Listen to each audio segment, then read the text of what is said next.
Oh my gosh, look who it is. Hey, welcome back to Ribbon Candy Hooking. I'm Deanna. I'm working on something today that I think you might be interested in. I hope you might be interested in. It's something really fun. It's a project that I'm doing for when I attend the Tigger event in Niagara Falls in just a few weeks. And what happened with this is that a bunch of people started putting on the back of their jean jacket, you know how jean jackets have like a back panel? On the back of their jean jacket, they started hooking and punching stuff.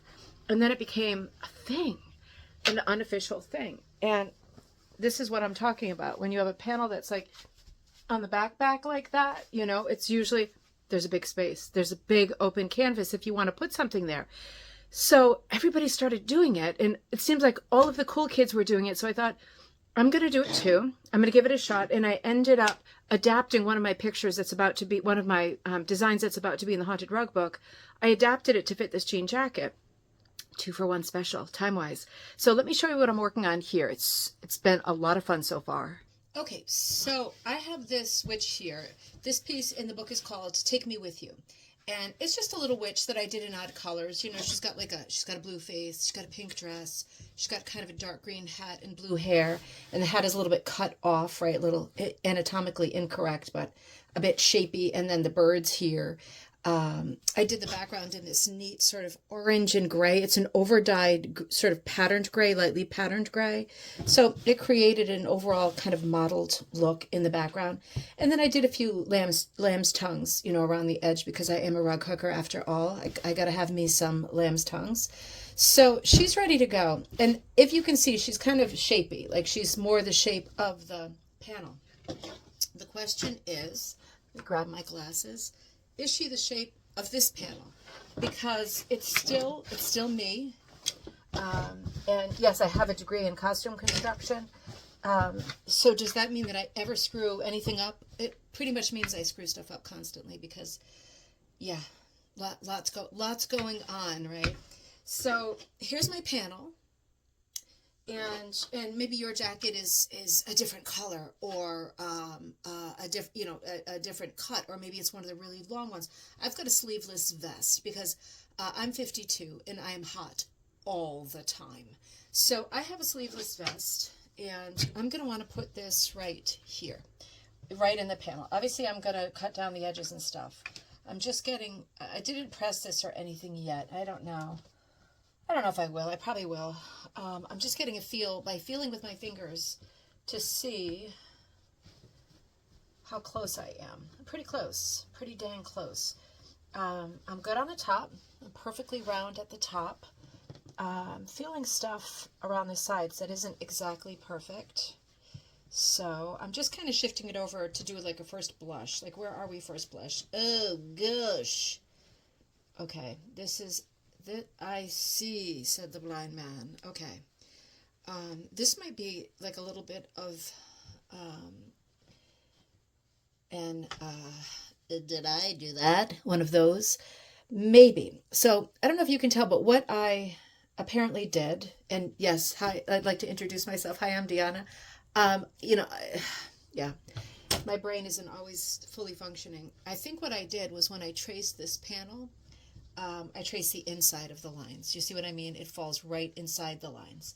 So I'm not going to cry myself to sleep. I'm definitely not. And I definitely don't feel like opening up this bag again and finding all of my colors and stuff. I'm just gulping. I'm gulping a little bit, finding all my colors and stuff. So this is an easy thing to remedy. I can see I'm pretty close everywhere.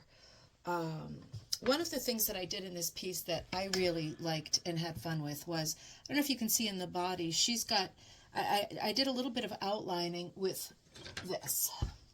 I'm not sure what brand it is, but it's a really cool kind of a tube knit, right? Like a machine tube knit, but it's got schmoodles at intervals, like here's one, and here's one, and here's one. So it looks like this pretty measured when the schmoodles appear, but they are in such cool colors, kind of autumny colors. You see what I mean? And they're different each time.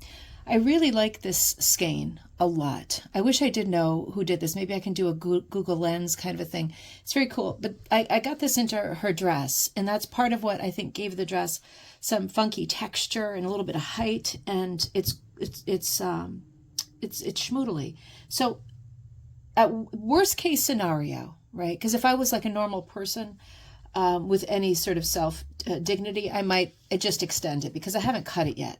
But time wise, honestly, I can't. I just can't. So what I'm probably going to do is cut this and trim this, and I'm going to show you doing that.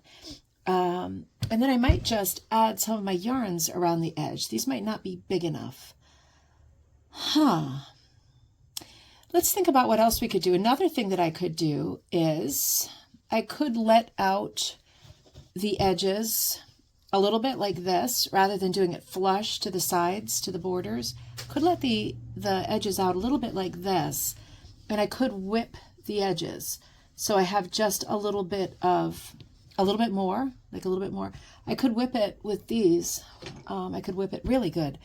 But I'm wondering also, do I have enough material? I have this one too, which seems to be, I didn't really use this one in here, but it seems to be the bigger one. So I'm wondering, I mean, I'm sure I can make this work, right? I'm a rug hooker. You're probably a rug hooker too. You know, we make things work. We figure it out.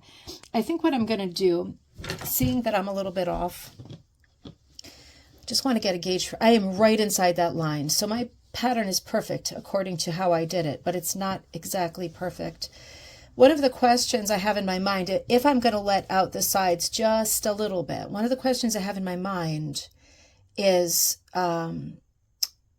do I want for there really to be a notable and heavy border with one of these yarns around the edge? Do I want that? Because it's adding a heavy frame to this piece is gonna slightly change the look that I had in mind. I kind of thought it would kind of disappear into the indigo colored denim, but that ship has sailed. So I have to think about what I'll do next. As I look at it, I do like this one because it is present in the piece. But I have to admit, I also like this one. It is not present in the piece. And if you're thinking it looks like the same color on camera, it's not at all. This one's purple and this one's like neon pink.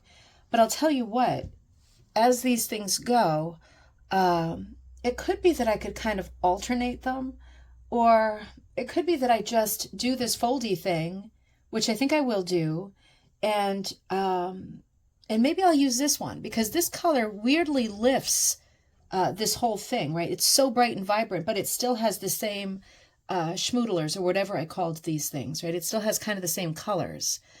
Interesting, isn't it? All right, let's do this. Okay, so I started experimenting here with problem solving.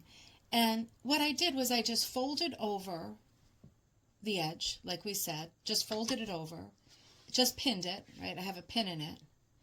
And then I started crocheting. And I am kind of already playing chicken with this partial skein. And I don't know if this is going to be the right yarn to use as I just get started. I think this technique of folding it over and crocheting it is gonna work great. I'm worried about this particular skein, although I love the idea, and I'll tell you why I'm worried about this skein. Because the schmoodles, right, these little dit dots, this one came up great, right, like a big wart right on the front. But for example, the first one came out under here, and it's kind of trapped. And I'm wondering, as I go along with this technique, something as lumpy bumpy as this, are some of them going to come out in front? Well, 2 of them are on the back. So far, I'm 1 for 3, right? So that's not that great. I think what I'm going to do is choose a different material, but stick with this technique. It's also hard to get out because of the lumpy bumpies, right? Let me find something else that might work better. Hey, problem solving is the main part of this craft, isn't it? That is the part that will always set us aside as a technique, right? People who do rug making are typically really good at solving problems because we have to be. It's a thrift craft, right? It's not all given to you, right? Silver platter style, it's not. So I like the idea of crocheting. It looked like that was going to work out. We can do that together for sure. In fact, I thought I was, but I wasn't recording. So I could use a different yarn. That's another idea. Maybe something that's not so lumpy bumpy. Let's see what we've got on the shelf. All right, C's. I have got out, these are the three pinks that I use. These are acrylic and these are quite thin, maybe almost worsted weight. These are three that I use for that all the fairy doors, the fairy houses on the cover of the first Magpie. No, the second, the back cover of the second. Anyway, three pretty pinks. They go great with this. This is a maybe because I could kind of like stagger where the pinks come and go. It's probably enough of one to just do it. There's probably enough of any to just do it, which is also a thought because then I don't have to keep mixing it up. These are both very hot, high-keyed pinks, right? This one is more of a match. So I'm wondering, no, I'm not a big matcher. I like this one too, but that one might be a little bit too light. I don't want to be like all, Holly Hobby with my blue-faced witch. I think maybe this is the one. I don't know. I'm not sure. I'm going to start with this one. Let's see how it goes. I'm going to start with this one. Another choice, and this would probably be more of the universal choice, is just doing like a thick white yarn, like just 100% wool thick white yarn. Also possible. I just wonder if it's going to it'll look nice and neutral, but I wonder if it would look too ropey, you know what I mean, around the edge with the denim jacket. But then again, this is so glossy and shiny that I wonder if this might, I wonder if this might snag more easily. Guess it won't if it's on there well, right? I think I'm going to eliminate this one. I'm taking this one back because I'm just not sure. It's hard to choose, isn't it? I think I might alternate maybe between these two. I don't know if I need to enter a third value. I think I might alternate between these two. So let's see how this goes. All right, let's just try this because I took my I mean business tomato pincushion out, but I don't really mean business, and I don't really want to sew by hand until I absolutely have to. So let's see. Let's see if we can make this work. I got to find the end to this.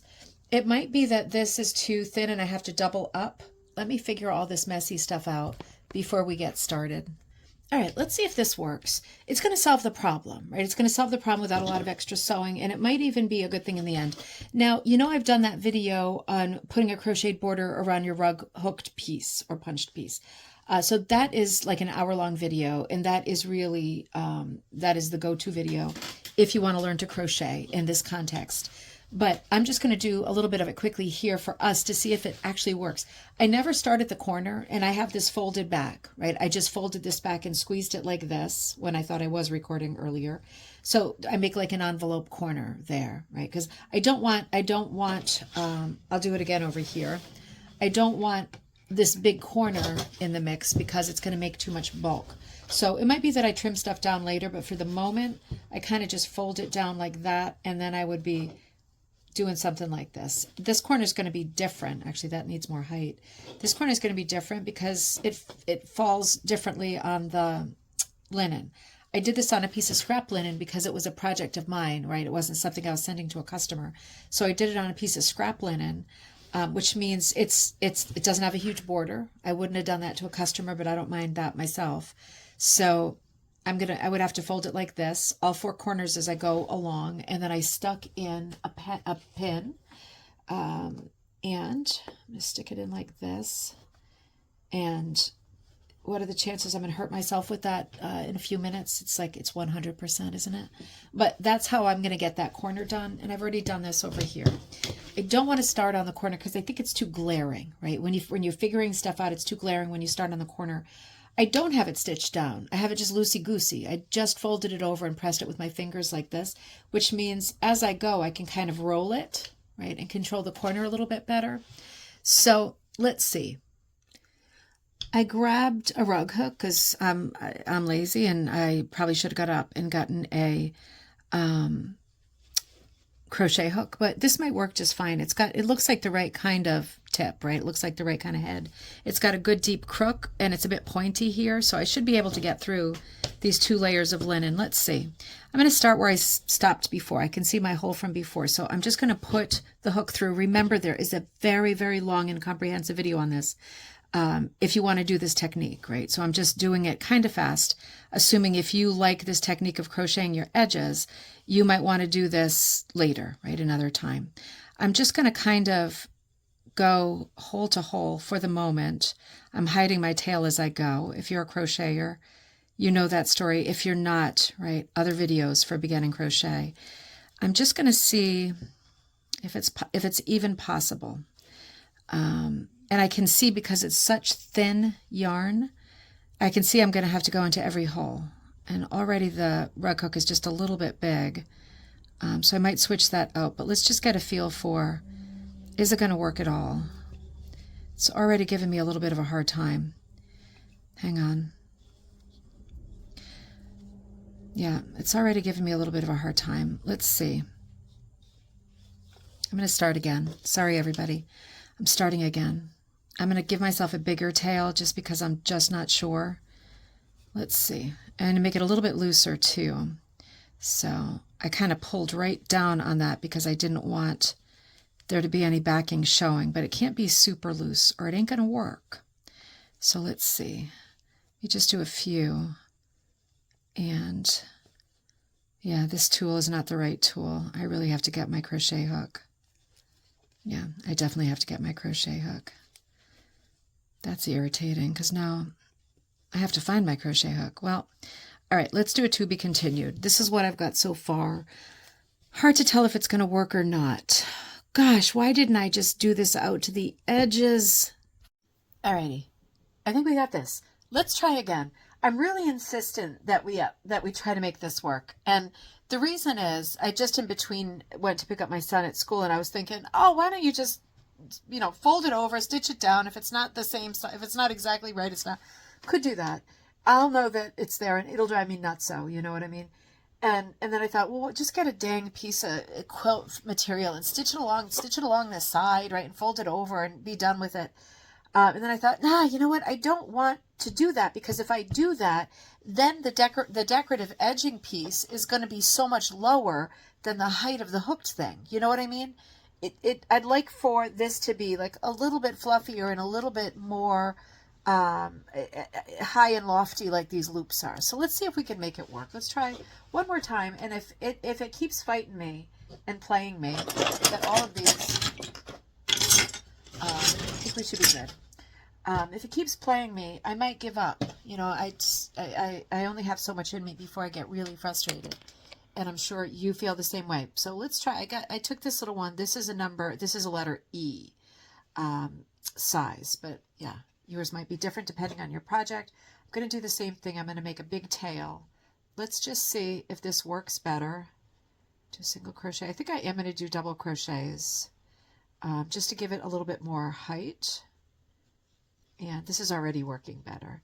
It's always hard at the beginning if you're a crocheter like that, when you know you're trying to hide your stupid tail. It could be that I don't hide the tail. Let me just not hide the tail. I'll hide it later. Otherwise, that's going to be another challenging thing. All right, let's do this for just a second together. And again, watch the full video if you like the idea of crocheting the edge. Watch the full video. It's a different video I have on this so that you know how to do the double crochet. I just want to do a few stitches to get a feel. And I am going through 2 layers of linen and I am trying to stay pretty close to my loops. Let me do a couple more so I can get a feel for if this might work. One of my options, because this is thin yarn, right? I could just go to Joann's and get some thicker yarn. I don't really want an extra errand. I could double it up. And if I double it up, I have to keep working from cut yarn and then hiding the tail again. These are all, first world problems, obviously, but, you know what you can handle in your day and in your life. And I'm not looking for any more punchlines. So I'm trying to do this as quickly and easily as I can. And I really regret not having measured it right the first time, right? Measure twice, do it once. So this is how it's looking so far. I got to say, kind of like it. Can you see? It's not bad. This first one's going to connect to the one before it. It's not like super, super thick. There's not incredible coverage, but I think there's enough coverage. Do you think there's enough coverage? I might do it a little bit more and then check again. Let's see. All right, I didn't like that. I just took it out again. I just didn't like the way it looked. It didn't have enough coverage. It just looked so different than this. This material, the wool is so flat, and matte. That's so shiny and thin. I just went upstairs and I got this. This is like lightweight mohair. I'm wondering if this could work because in terms of tonal value, it's quite similar to the background. It's a better match for me. It might be that I need to like quadruple or triple it up or something, which would be a pain. But I think I might take time to do that and just roll a new skein of it. Cause I've got many skeins of this and it's like vintage. So, I wouldn't be able to get it again, but I've got like 8 skeins. I'm going to give this a try. I just didn't feel like it was more of a visual thing because it was working okay. This was too stringy and glossy. And this is so matte and substantial. You know what I mean? That wasn't giving me kind of an autumn feel. This is just stupid nuances, isn't it? Let's see how it goes. I'm going to try crocheting with this guy. Let's see how that goes. Hey, look at that. That is not such a bad match, is it? That to me is looking better than anything we've seen so far. And you know what I got going? I've got 2 ply going. How is she doing that? I've got 2 on the floor. Next to that piece of trash, I've got the 2 skeins at the same time so that it's nice and thick, right? Perfect. Okay, so I'm not going to lie, this has been a struggle. Oh, this has been a struggle, but I like what we ended on. I liked ending up with this mohair. I'm going to show you how it turned out. I'm going to attach it onto, and I have an additional idea because I have a lot of extra time to spend fooling around. So I thought I'd add a few things as well. Let's look at this together. I might need to bring it in closer. Let's see. So this is the finished piece, and I haven't attached it yet. I have just got the edging on. I'm super happy with this decision. Part of the reason I'm happy with this decision is, the edging is thick. It's this mohair, right? And I did it single in the end, and I did single crochet, right? Again, refer to the full crochet edging video for rug hooking if you want to know exactly how I did this. But the edging ends up looking pretty like this. It's a little wild because it's got mohair, but that's part of the fun, right? It's part of the fun because this is kind of funny subject, a little bit of a wild subject, but the edges just have a different texture, and I think that's interesting. The edging still feels thick and substantial. You know what I mean? It's not like a little wimpy cord running around the edge of it. It's a nice thick edging, and it's on a big thick piece, and it feels substantial. It feels well matched. So this makes more sense to me than this that I was going to use, because this was like very small and shiny and glossy. This is nice and thick. So I'm going to be stitching this to the center panel and in just a minute. But before I do that, I decided it might be fun to do some doodling around like this. Do you see what I mean? Before, I'm going to put this away so nothing happens, but I thought right here, the panel is going to be this panel here. So on this side, the other side, maybe on the front, I just picked up the needle and I put my mohair in there. And this was last night, right before I passed out, at bedtime. I just started doing sort of lamb's tongue shapes. And I thought, let me do a few more of those. Let me do some designs in lamb's tongues. And I thought, oh, guess who's back? Guess who's back? These 3 guys that I can't part with, right? I might even do a little bit of running some stitches with those guys. And I'm doing some freestyle. So for example, let me find, I mean business, because look who's out. Let's try this. I might need to find some thicker tapestry needles. What I was doing was doing just a little bit of stitching, very, very basic. I might need thicker. I never have the supplies I'm looking for when I'm looking for them, you know what I mean? Probably we all have that problem. It's like, maybe you're more organized than me, maybe you don't. Speak for yourself. You're saying speak for yourself. So I've got this threaded up. It's still connected to the yarn. I might just do, let me see if I can hold this up to you if you can see it okay. I might just do some fooling around like this. This is what I was doing. Kind of just, oh, you know what, I was starting in the front because I was leaving the tails out, like hanging down. I can change my mind on that, but I was just kind of running silly freehand. This is like doodle stitching, right? This is a thing lately, doodle stitching. And you know what, I will have to cut it because I want to leave a little tail. Just randomly cut it. And I thought, let me see if I can run some of these around the jacket for a little more. Oh, it kind of blended. It got stuck with the mohair. Do you see that? Oh, I like that. I'm gonna allow that fusion to happen there. You know, just adding a few little stitches in there, adding a little more color, because at this moment I'm realizing I'm really seat of the pants and altogether pantsy with a lot of stuff. But one of the weird things in my mind that always is a problem is like inconsistencies, technical inconsistencies, like thick panel, because that which I just made is essentially a patch, right? Remember sewing patches on your jacket or being cheerleader or whatever and having a patch on your jacket? Thick patch, thin jacket. Denim is not that thick. So that's a thing with me. And in my mind, one of the ways that I can make this jacket more substantial, the rest of it, to match that super thick wool hooked patch, would be to put a little extra decoration on it here and there. You know what I mean? So I think that's what my brain is thinking. It's trying to create a jacket with to make it a little bit more heavy throughout with decoration and color, so that it's not just like this little blue vest that happens to have this really thick panel attached. Now I gotta say, when I look at that, I like the colors, but I'm not sure I like that hanging down. I'm gonna have to see how that goes. I like the mohair ones, but I'm not sure I like these. We'll have to see how that goes. I'm gonna work on stitching the panels that are not covered with that big patch, and I'll make a final decision about these. You might be thinking like, not today, Satan. But I'm sort of thinking, maybe today, Satan. So let's see how it goes. I'll show you what I come up with at the end, and then we'll just sew that thing on really quickly together. Hey, look. It's actually looking quite pretty, isn't it? I'm liking these lamb's tongues. I did a little bit of the 3 pinks and a little bit of the mohair, just kind of working it around the edge here. You know, you could, if you are more persnickety than I am, and by that I mean technical, you know, you could get one of those tailor's chalks or the chalk pencils and just draw before you do it. I'm fine with, you know, they're just lamb's tongues.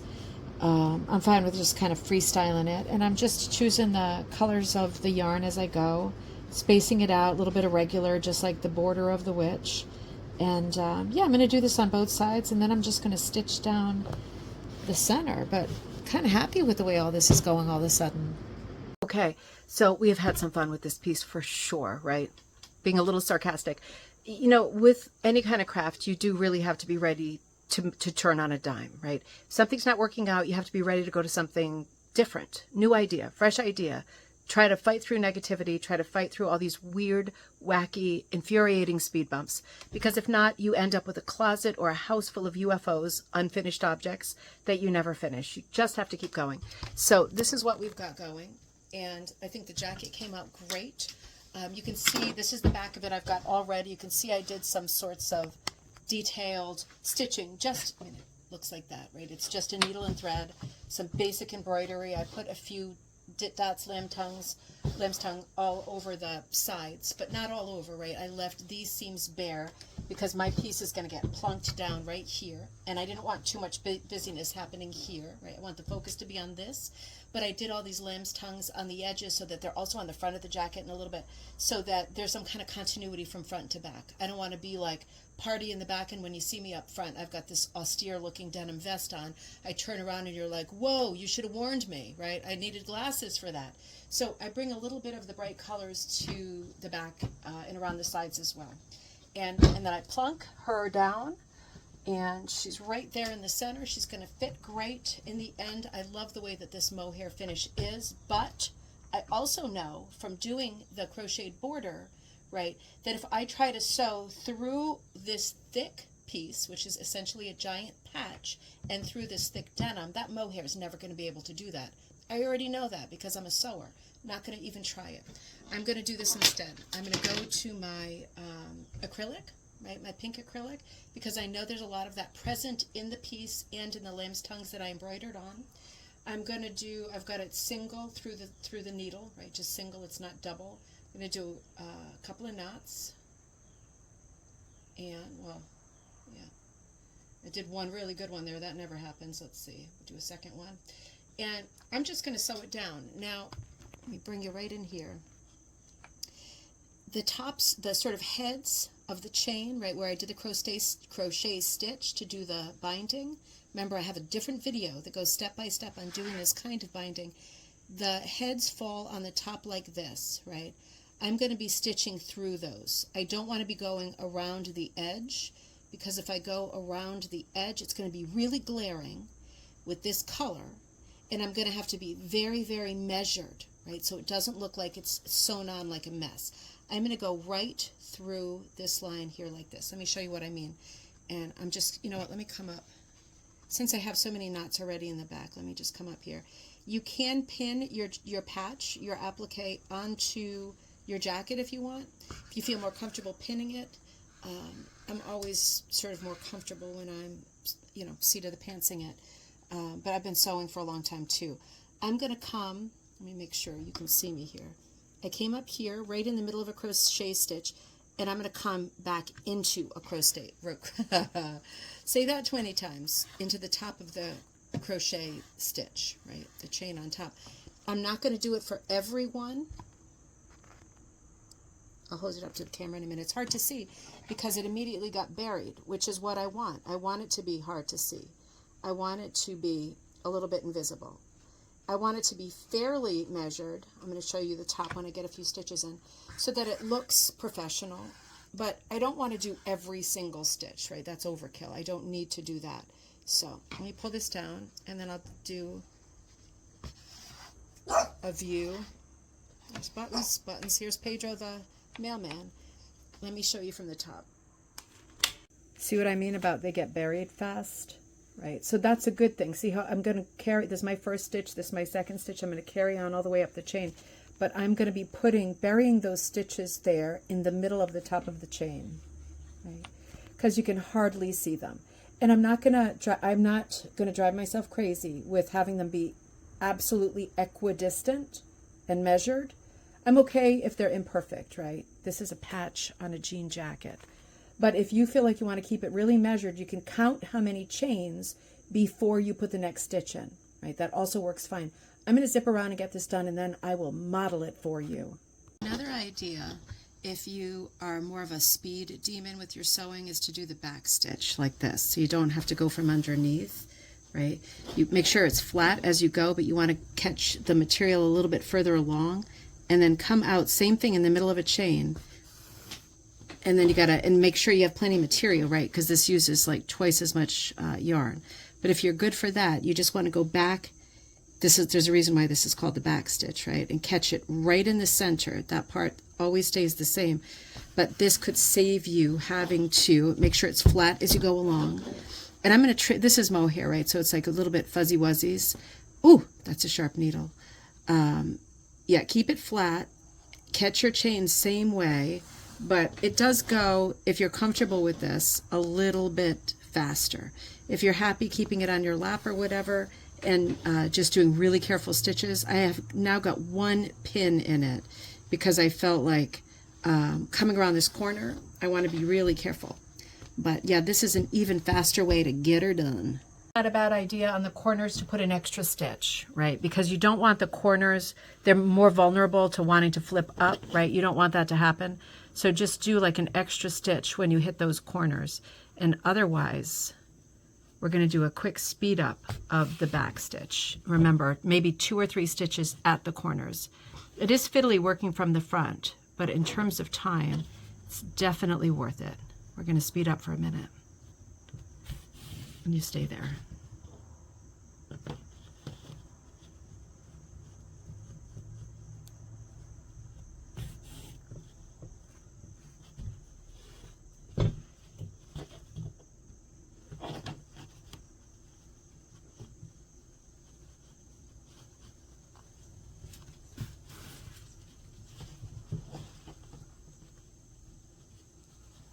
Are you getting a good view?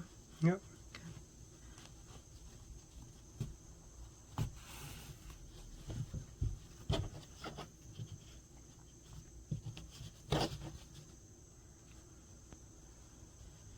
And you can stop. As I'm coming to the end of this, if you're thinking, I wonder if she'd ever do one of those again. You know, every project has its challenges. And I was thinking, and noticing that other people who are going to the Tigger event, some of them are making 2, 3, 4 jackets. I'm not kidding, and I feel challenged by that. So I started thinking, well, you know, I never used this cute little owl. Remember him from our advent calendar last year, our Halloween advent calendar? I thought, what if I put him on the back of this cute little jacket, and instead of having to worry about whipping and fooling around on the edges, I found this nice piece of old crocheted lace that I've had for a while, and I dyed it, right? And I dyed it and spray painted it. If I ironed that out, attach that around the edges so it was kind of color changing, you see how it changes color a bit, that could be a really cool project. So already, to be honest, thinking on the second one. 3 or 4 is a huge no thank you. Just not, I mean, I think the kids probably still want to eat and take rides in the car and stuff, so I'm going to hold with 2. But I am right at the end here, and this part is easy because I can grab right around the edge. You just got to get that thing sewn on, right? Doesn't matter if you do back stitch, forward stitch, if you stitch around it, if you have more of an industrial, stronger kind of machine and you want to stitch it. However you want to attach it, you do you, right? You attach it however you want. And drum roll, please, right? Wouldn't it be classic if something ripped or irrevocably knotted right here? We might be getting that. Nope, we're good. We're good. So, last stitch, boom, and tie it off. Da da da da da da. Chicka chicka. I'm going to do a double knot just to be on the safe side. Stitching is not perfect on the inside. Speed is my middle name. Well, sometimes I have other names. Let's see. All right, here we go. Tigger jacket, ready to blow. Buttons is looking at me from the doorway going, really, Mama? What you got going on there, Mama? From the front, love it.